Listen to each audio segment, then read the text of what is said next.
Noises in the attic. I know that typically people share personal encounters here, but I knew after finding the subreddit that I needed to share this.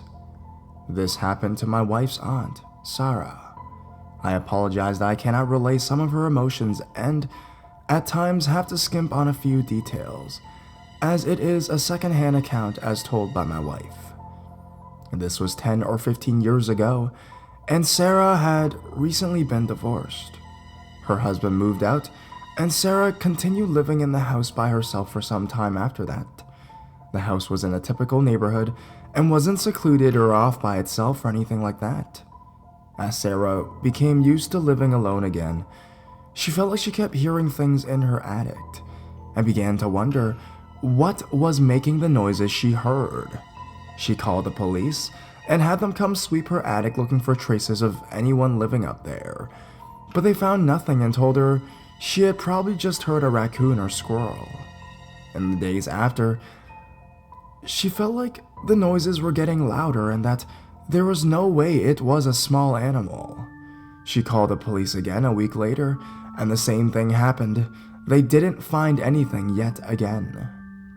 A few days after the second call to the police, Sarah came home from work earlier than usual.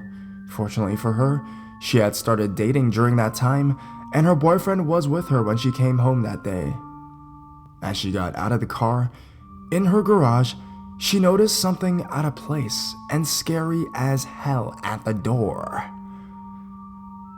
A pair of muddy men's boots. I like to think that if she'd been alone, she'd had enough sense to not enter her house at that point. But luckily, her boyfriend was with her. They cautiously entered the house and discovered upon opening the door a man standing naked in the laundry room doing his laundry. Sarah went to call the police, but the phone wasn't working, and she ended up going next door to use the phone. I'm fuzzy on the details here, but they managed to keep him in place in time for the police to arrive, and they took him away. Turns out that this guy had access to her house somehow, and he had indeed been spending time in the attic. The police found a small hole in the attic above her bedroom where he had been watching her, and on that day, he cut the phone line and had put a knife under her pillow. God only knows what would have happened had she come home by herself. But thankfully, that didn't happen. I don't know any more details about the guy other than the fact that the cops took him away and he presumably spent time in jail.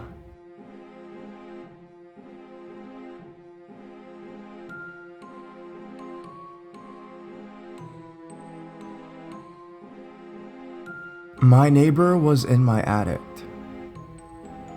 So around 10 to 12 years ago, in England, I lived in a little 2-bedroom house on a long road. It is a terraced house on a long strip of other terraced houses. Back in the day, all the attics were joined and you could literally travel through them. Years later, they realized it was a bad idea. Fire spreading, burglars, etc. And so all the attics were bricked up so each house was secure. One night, I was soaking in the bath when I heard a noise above me. Thinking it may be an animal or something, I just ignored it. This went on for a few weeks, only it was getting to the point I would only hear the noises when I was in the bath or shower or getting changed. I got a friend to check the attic, and he told me he didn't see anything.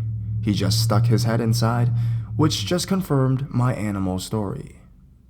Not much happened after that for about a month or two, when one night I was alone. I was getting ready to take a shower as I was heading out with friends.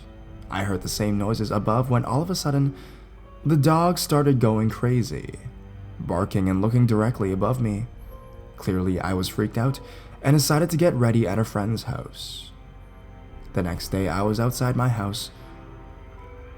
My neighbor shouted at me. Now, my neighbor is creepy as hell.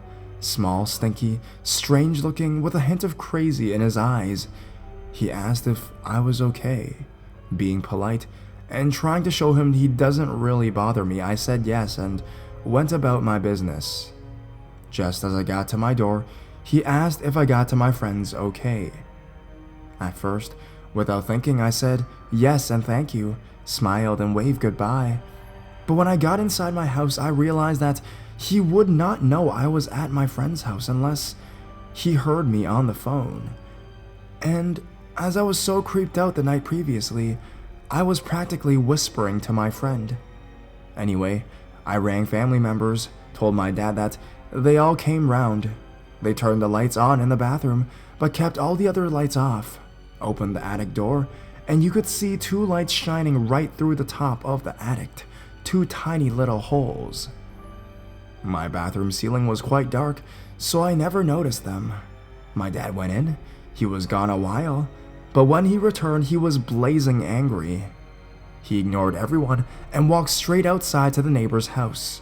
We heard him shouting for the neighbor to open the door, but he was not home. I asked my cousin to go up to check it out. When he came back down, he told me that the wall separating the attics had been knocked through. Most of the brickwork was on my side, so it was knocked through from the other side.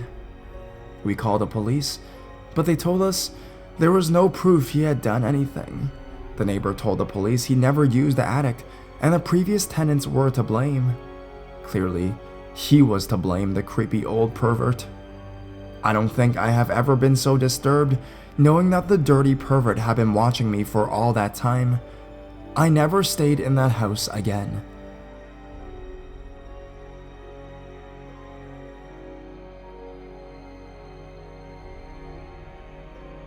Trapped in the attic. This is my sister's story, which she is happy for me to share, and took place 3 years ago on New Year's Eve. My sister is a student in South London and has lived in some pretty awful student accommodation during her time studying. This particular house she lived in had trouble with the front door lock and was just off a very busy main road. She had 4 other housemates, and her room was in the attic, which obviously is the setup for all creepy happenings, but in reality was a very nice conversion. On this particular evening, she was planning on heading out later on to celebrate New Year's Eve, locally with her friends. She was in the house alone while she got ready, and had left her room to put her makeup on in the bathroom. While she was doing this, she heard a really loud knock on the front door and some scuffling outside. Assuming it was one of her housemates coming back to grab something, she headed downstairs to let them in.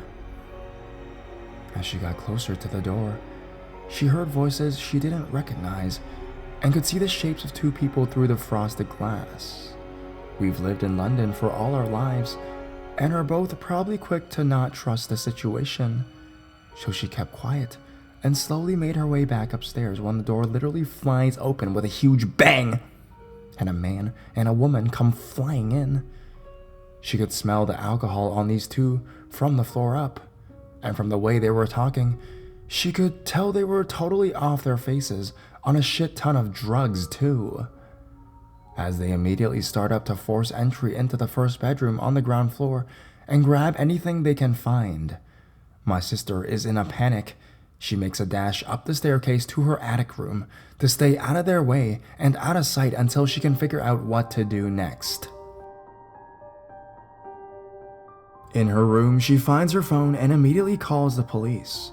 She has to tell the operator what's going on as quietly as possible and is told that the police will be there in 12 minutes.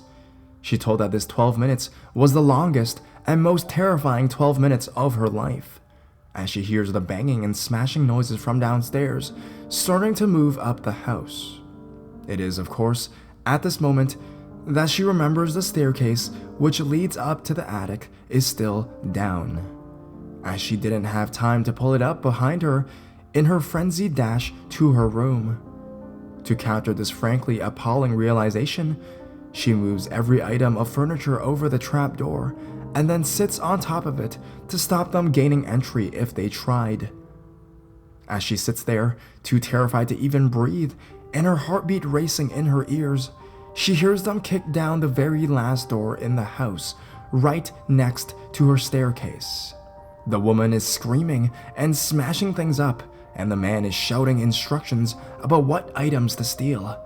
These total dickheads are so confident and off their faces they didn't even bother to keep quiet, which makes them so much scarier. She hasn't got a doubt that if a person confronted them or they found someone in the house, they would become very violent. As it became obvious to both of them and her that the last place to try is her room, she hears the most beautiful sound anyone can ever hear. As the yell of police echoes up the stairs. These two fuckers might be out of it, but they know what this means. The guy just jumps out the second floor window, lands on the shed, and escapes over the garden fence. But the woman can't figure out which way to run and is caught by the police, screaming, biting, scratching, and swearing. My sister, sitting on top of a chest of drawers over her trapdoor, in exactly the same position she has been for those seemingly never-ending 12 minutes, can only bring herself to open the trapdoor once the police tell her over and over again that it is safe to do so. The devastation of the house is shocking and makes her so grateful that she had a place to hide, but also compounds how terrifying it was to have to sit helpless and trapped in the attic as these people violently tore apart every room in the house, systematically making their way closer and closer to her hiding place. She speaks to the police, gives her statement, and then calls my mom in a total wreck. She goes to stay with my mom and little sister for a few days while it's being sorted out, then moves in with her boyfriend, who is also a student at the same university. She only returns to collect her stuff, which at least is still around. Everyone else, door locked or unlocked, had their valuables stolen. This story strikes me with total dread, and is probably one of the scariest things I've heard. Imagine what it must be like for her makes me feel sick. The man never got caught, and the landlord, who never fixed their front door lock before the break-in, after being repeatedly asked, tried to make my sister keep paying her rent after she moved out as per the contract agreement. Well, fuck that. She gave him an elaborate array of places he could shove his contract, and I'm pleased to report he must have chosen one of them, because that was the end of it.